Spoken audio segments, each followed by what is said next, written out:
So after the evidences, now we know evolution has definitely happened. But how did the evolution happen? How do we know that? Fortunately, two scientists attempted to explain this answer to us. One is a very important scientist. His name is Charles Darwin, and the other scientist is also a very important scientist. His name is John Baptist Lamarck. First, what we'll do is we'll understand the theory of evolution from the Darwin's point of view. Okay, so Darwin's theory of natural selection. So the name of the Darwin's theory is natural selection, whereas the name of Lamarck's theory is Lamarckism.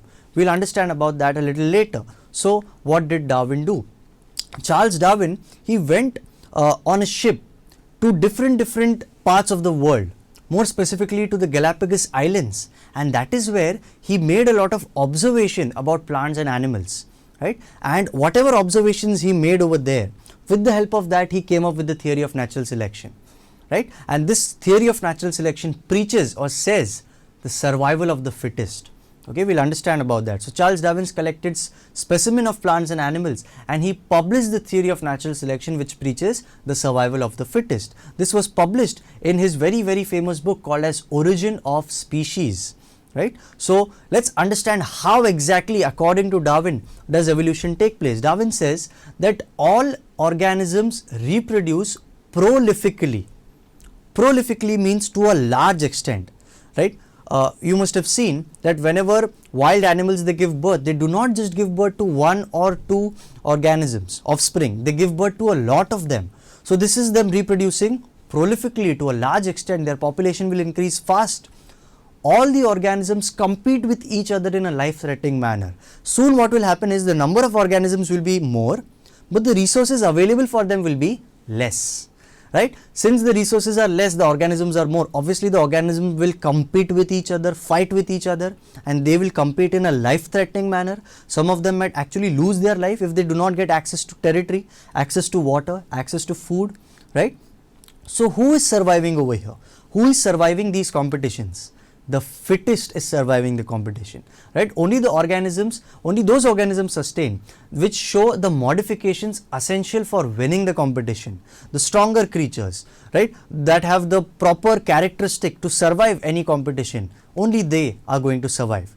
Nature selects only those organisms which are fit to live. The others, the rest, perish. Perish means they die, unfortunately, because they are not able to adapt themselves to the surrounding. Right? Selected organisms can perform reproduction and thereby give rise to the new species with their own new specific characteristics. Now whatever organisms survive, only they can reproduce because they have only they have survived till the reproductive age. Rest have perished, they have died out. So when they pass on their DNA to the next generation, as we have already spoken about it, there might be mild mutations in their DNA.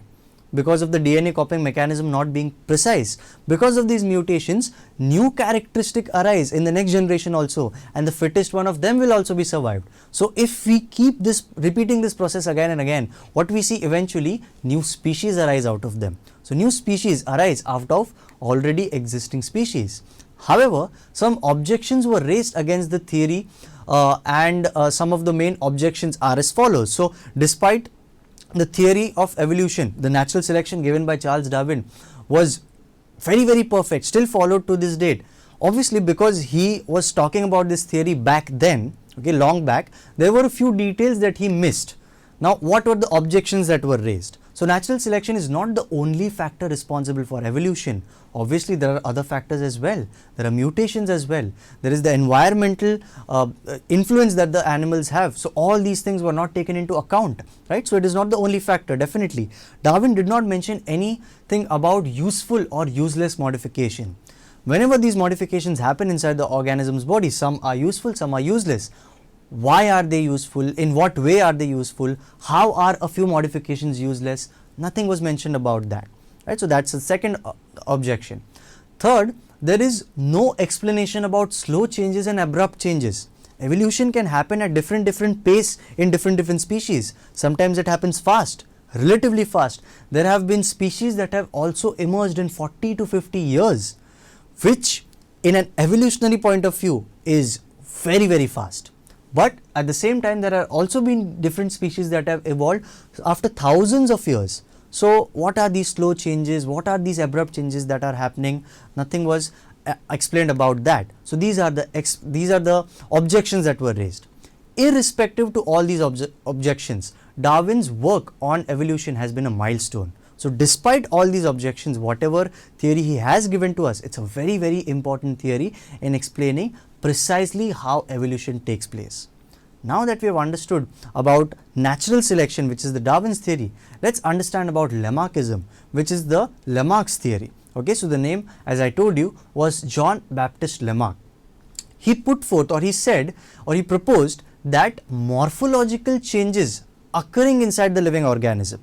Okay, again, morphological changes means changes happening in the physical appearances, in the physical structure. So morphological changes occurring in the living organisms are responsible for the evolution. So according to him, these changes were the driving force for the evolution. And why were these changes happening? The reason behind those morphological changes is activity or laziness of the organism. Organisms will either use a particular organ more, leading to the evolution of that organ, or not use a particular organ, leading to the degeneration of that organ with time.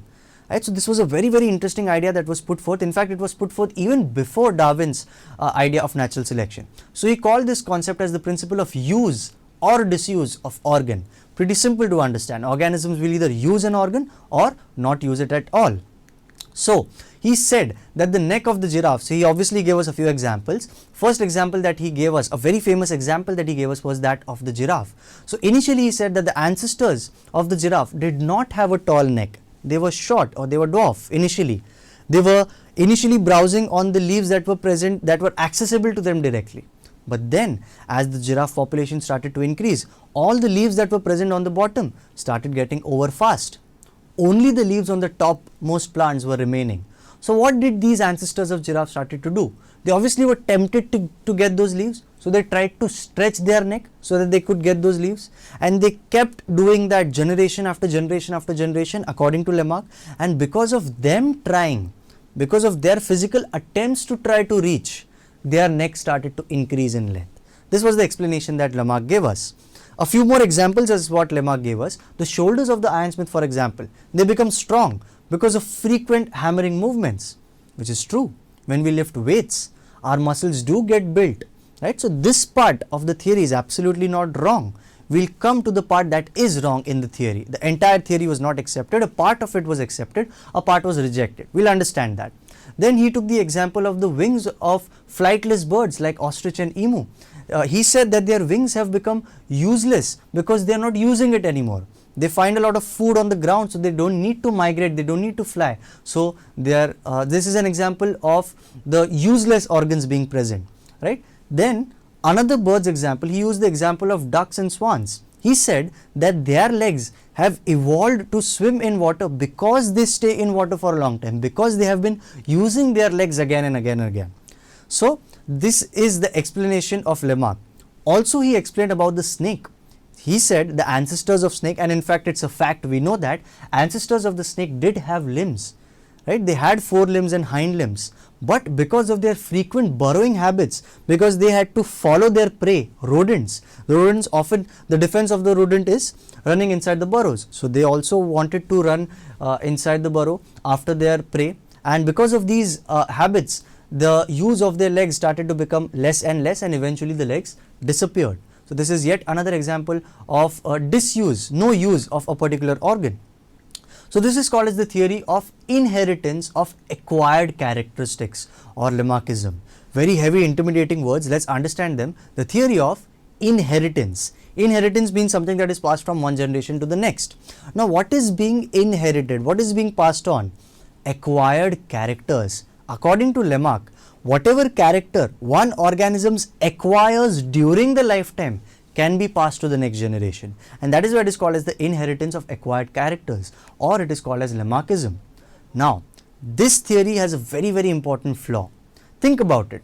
If a dog loses its limb, like you can see over here, in an accident, will it give birth to a dog that has no limb?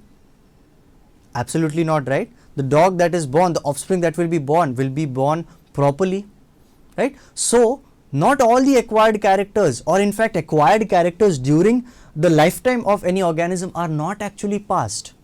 They do change. Organisms' body structures do change because of using an organ or not using it, but not necessary that they will be passed to the next generation. So development of organs due to specific activity or their degeneration due to no use, that was widely accepted. So changes in the body do happen because of an organism's using or disusing an organ, but the transfer of those characters from one generation to the next generation was rejected. So as I told you, a part of the theory was accepted, a part of the theory was rejected.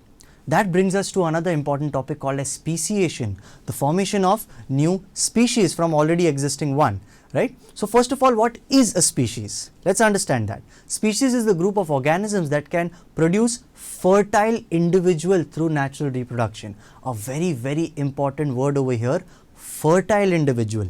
I'll give you a small examples. Lions and tigers, when they breed, they can give birth to something called as a liger, right? But when the ligers breed, they cannot give birth to more ligers, which means lions and tigers have given birth to something that is sterile, not fertile. Sterile in the sense something, an organism that cannot give birth, and because it cannot give birth, because it is sterile and not fertile, lions and tigers cannot be put into the same category. They are not the same species, they are different species. They are similar enough to give birth to one generation, but that generation cannot continue ahead.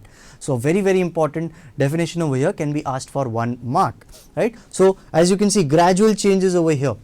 These were the finches that Darwin observed on the Galapagos Islands, and you can see how with time the change in the shape of the beak happens. So different species are emerging out of already existing one. So each species grows in specific geographical condition. All of us, even humans, we are living in specific geographical condition, and not all humans live in the same geographical conditions. They are different, and that is why their food, their habitat, their reproductive ability and their time period for which they are living, all is different. It is adapted to that specific geographical condition inside which they are living, right? However, genetic variation is responsible for the formation of new species from the earlier ones, and I have already told you a very important driving force behind this genetic variation is mutation that happens, right? So geographical or reproductive isolation also leads to speciation. If two organisms are geographically isolated, right, they are not present in the same place. Let's say a river starts to flow in between a forest, so the organisms on the left side cannot go to the right side. This is called as geographical isolation. Then on both the sides of the river, organisms will evolve differently, and they will evolve into different species. In fact, that is exactly how chimpanzees and another group of chimpanzees called as bonobos have evolved. They used to live in the same forest, but a big river started to flow in between and their populations got separated, which led to the evolution of different species, right? So geographical or reproductive isolation also leads to speciation. So this is the different theory of evolution, and this is how speciation happens.